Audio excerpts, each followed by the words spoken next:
People all over Russia live in all kinds of different apartments. They were built during different generations. In this video, we wanted to share some of these apartments and to show you how people live in the biggest country in the world. But to start, we need to head to Siberia.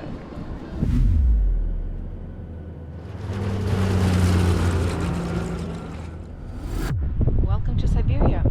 We got here quick. So the houses behind us are called panelki. They used to be called Brezhnevki because they were built during Brezhnev time, but actually those ones were built a bit later, but they're the same style.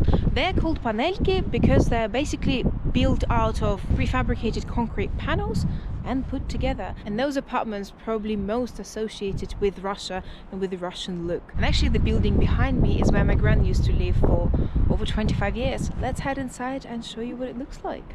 So there are lots of entrances to these houses. And as you can imagine, it can fit quite a lot of people inside. Apartments like this remind me of beehives.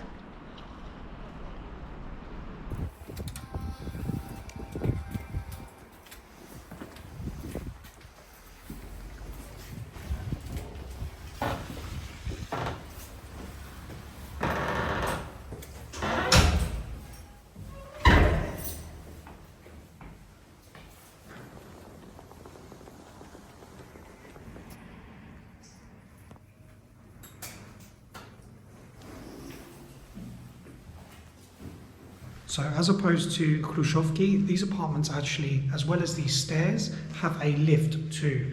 And one thing they also have is a trash chute. So yeah, trash goes in there, straight down the chute. Also each floor looks like it has two doors, so two homes, here and here. But actually behind each door, there's two homes. So we'll go inside now and we'll show you what that looks like. So we're inside your typical panelki, and I wanted to show you this apartment while I had the opportunity. This used to be my grand's apartment, and this is two-bed apartment. Well, in Russian terms it's two bed. If you were to say in English terms, I think it would be one bed. So here is a lounge and quite a big balcony. A lot of people usually use their balconies as storage space rather than a place, you know, to sit and chill. You can see that it's way more roomy than your Krushchevka. It's quite a big corridor. So here is our bedroom.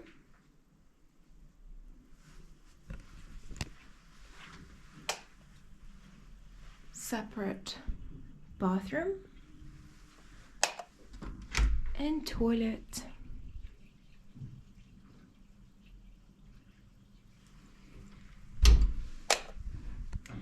And here we have big kitchen.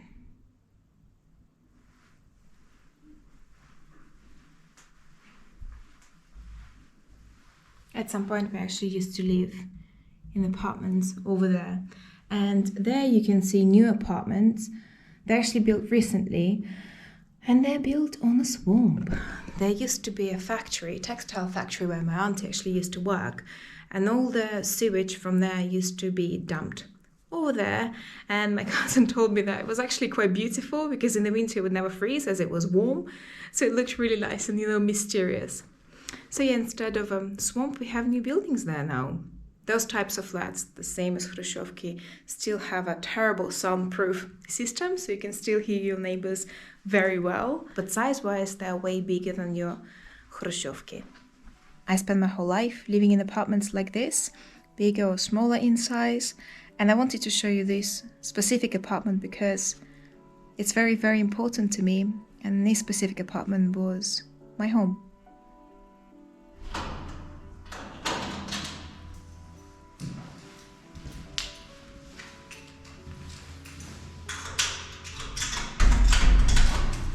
You know what's interesting is all of these buildings in Russia that we're going to show you are named after different presidents, so different eras, and they were named after different presidents. So this, as Julia said, is Brezhnevka. You've also got Krushchevka, and now you've also got Putinki. And each of them were built to solve a different problem. These were built because the Krushchevki, that were the original buildings to counteract the overpopulation of the Soviet Union, were built because after 15-20 years of people living in these cramped little Krushchevki, people started to get tired of that way of living and they really needed some more space. So there was a lot of appeals to the government, to the Soviet government at the time, to build bigger apartments. And yeah, this is where these big projects came about, to build these Brezhnevki, which are 10 floors, and the apartments inside are a lot bigger than those of the Krushchevki and the little houses that people were living in before. So what's fairly typical when these buildings were built as well is they were built along a main road, and just behind these buildings is the main road, Prospect Molodezhny, and then they usually have big courtyards in between the middle of these entire blocks. And in this courtyard there's a football pitch, which is obviously covered in snow, and like a park for kids.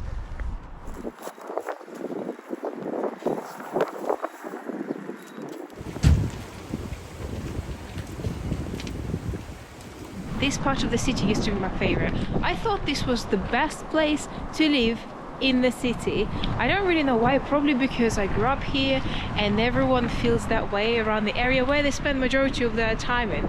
However, now there are lots of new parts of the city which are being developed. My cousin actually lives there and we're renting an apartment there during our stay in Communal. So let's head over there, show you what these new areas look like and apartments inside.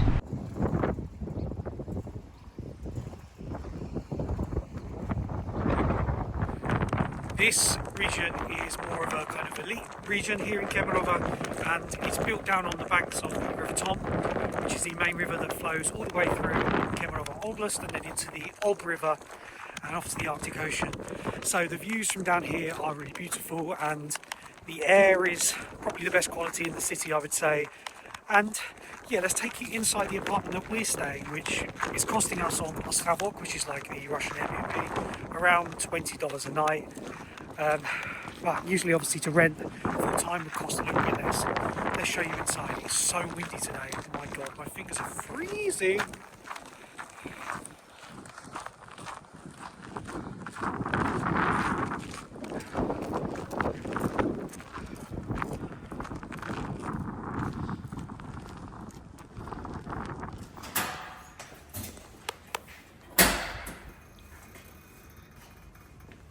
Let's show you around a modern apartment here in Russia and here in Siberia.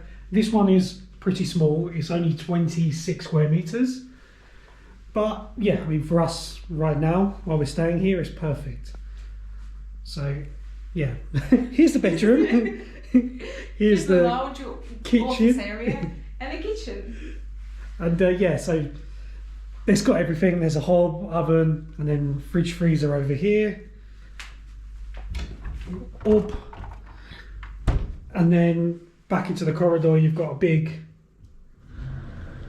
kind of cupboard area, and last but not least, up, a bathroom.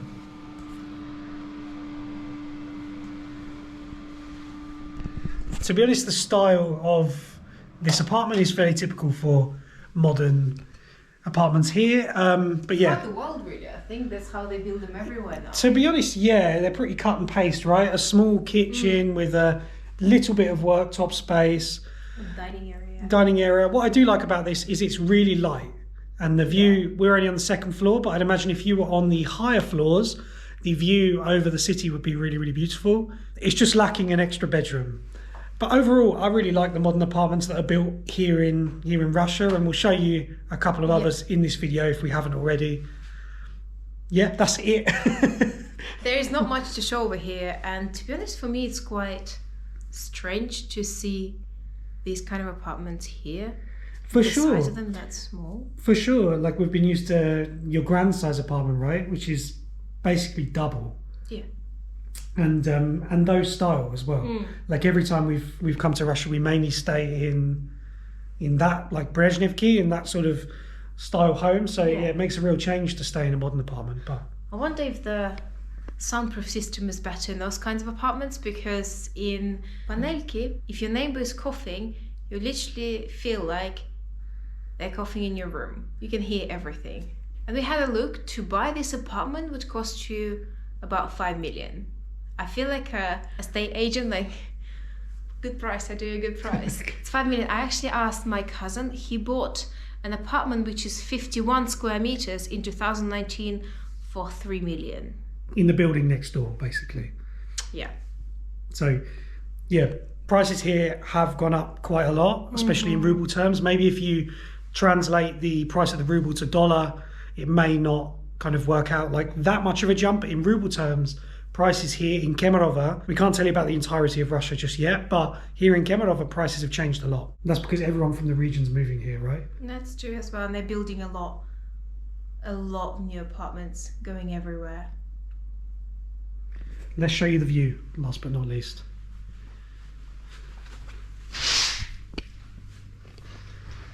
There we go. The river's just there, but we're only on the second floor, so you can't see it. But I think if you were up high, you'd be able to see all over the city.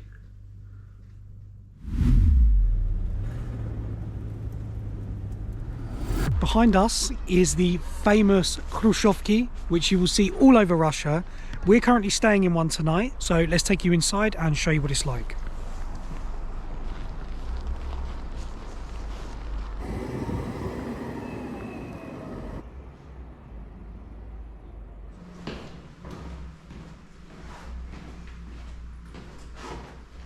So this is your typical one-bed Krushchevka, which obviously had a bit of an upgrade. Those types of buildings were constructed from mid to late 50s till 70s under the Soviet leader Nikita Khrushchev, hence the name Krushchevka. They were built as a quick solution to overpopulation back in the Soviet Union. And they're known for being pretty small. As we're sitting here talking, I can literally hear everything the neighbors are doing upstairs. And they were actually famous for having a very small kitchen, which I find quite funny now. I'm sitting in the kitchen right now, and it doesn't seem that small, especially compared to how the kitchens are built in all the new apartments now, which are literally non-existent. So we're currently staying on the first floor, and we don't have a balcony, but typically an apartment in Krushchevka would have a balcony as well. I personally never lived in one, but many of my friends did. And Krushchevkas to me always associate with just good memories and coziness. But I'm sure there are lots of different opinions on that one. And you can find those types of buildings literally everywhere across post-Soviet countries.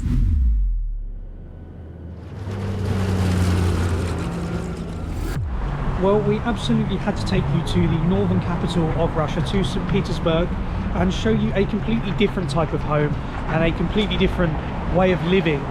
These are the Baroque homes of the very centre of St. Petersburg, built during the Russian Empire period from the 1800s into the early 1900s, and these are just so grandiose. We're going to take you inside the building that we're staying now and show you what it's like inside. And here in Russia, the entrance hall area everywhere around the country is called a podъезд, which is where you go through before you get into your apartments, yeah, where the lifts and stuff are.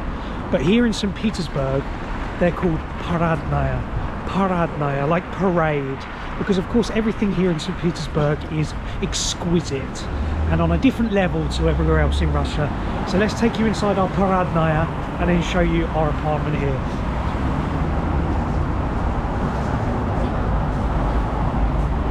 So the main street here in St. Petersburg is called Nevsky, which goes from the main train station all the way up to the main square, to where the Hermitage Museum is. And we're staying on a street called Maratha, which is just off of Nevsky, which is here. So we're in the very centre of the city, and let's take you inside.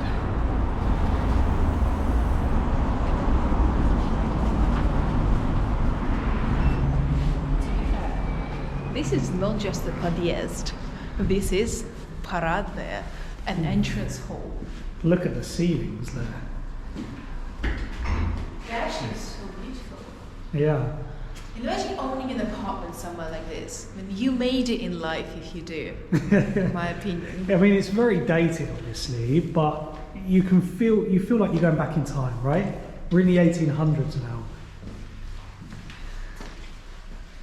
Also, in St. Petersburg, they often have a different side where you enter the building. Usually you would enter it from the inside, but here you would enter the building from the main street. So there is a second entrance right there, where you can go inside the courtyard and also bin your rubbish there. There are bins there as well.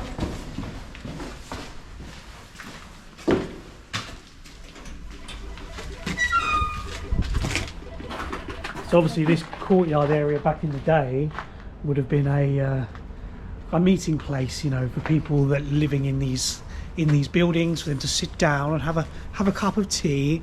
But obviously, yeah, now it's just a place to bin your rubbish. Parking as well. And parking, yeah. You know what I'm surprised about? To see lifts here. We're staying in apartment number 6. Imagine there is a whole floor for just one apartment. An entire floor. It's amazing, right? They used to be so big. Obviously, a lot of them are split up now, aren't they? Yeah. As you'll see. Let's take you inside.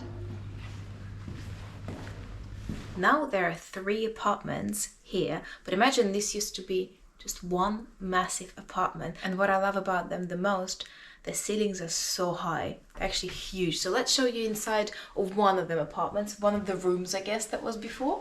Let's start with the bathroom.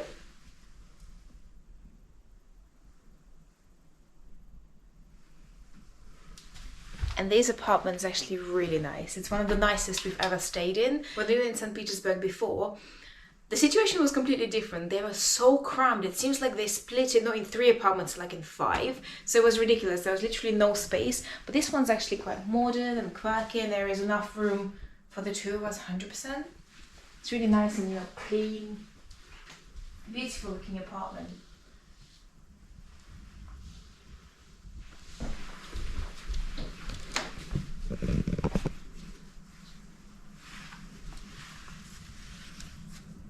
The stairs are quite steep.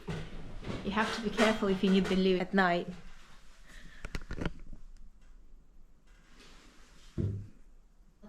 Obviously,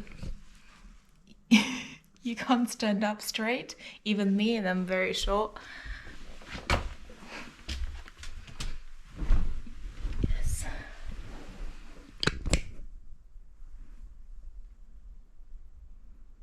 Obviously, as Julia said, these ceilings here are so high, and this part is obviously an addition by the owners when they split this massive apartment into 3.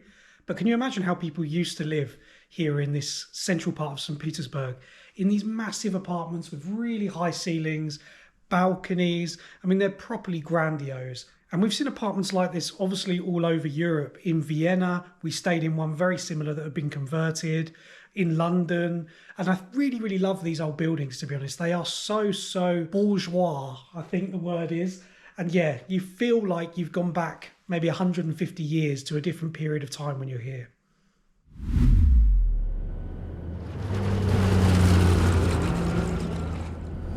Welcome to a completely different region of Russia, and one last apartment type we wanted to show you is right in front of us now.